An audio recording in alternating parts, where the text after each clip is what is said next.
দক্ষিণ ইসরায়েলের বীরশেবা শহরে ভয়াবহ ক্ষেপণাস্ত্র হামলা চালিয়েছে ইয়েমেনের সশস্ত্র গোষ্ঠী হুতি। হামলাটি ছিল পরিকল্পিত, টার্গেট ছিল একটি সংবেদনশীল স্থান এবং এবার হুতিরা নিজেরাই স্বীকার করেছে এই আক্রমণের দায়।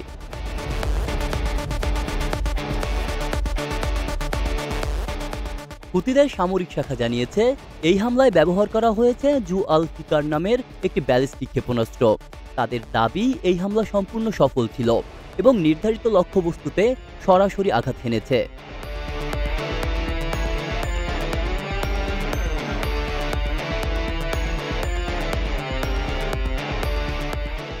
এতেই শেষ নয়, হুতিদের দাবি গত সপ্তাহেও তারা একাধিক হামলা চালিয়েছে ইসরায়েলের জাফা, হাইফা ও আবারও বীরশেবা শহরে।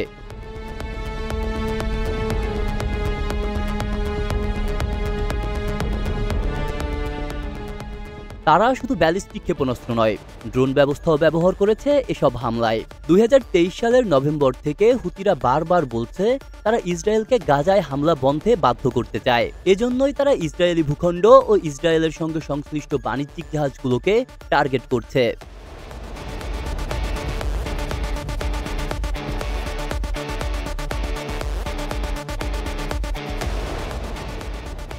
ইসরায়েলি প্রতিরক্ষা বাহিনী অবশ্য বলছে বেশিরভাগ হামলা সফলভাবে প্রতিহত করা হয়েছে, কিন্তু হুতিদের পক্ষ থেকে যেভাবে হামলার বিবরণ ও সাফল্যের দাবি আসছে তাতে বিশ্লেষকরা নতুন করে উদ্বিগ্ন।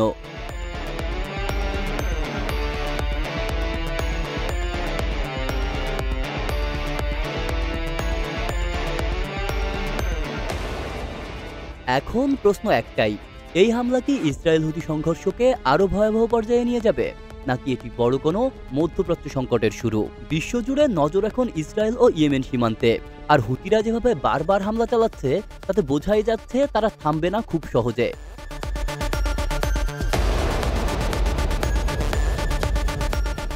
আব্দুল্লাহ রাফসান জনি, ঢাকা প্রকাশ।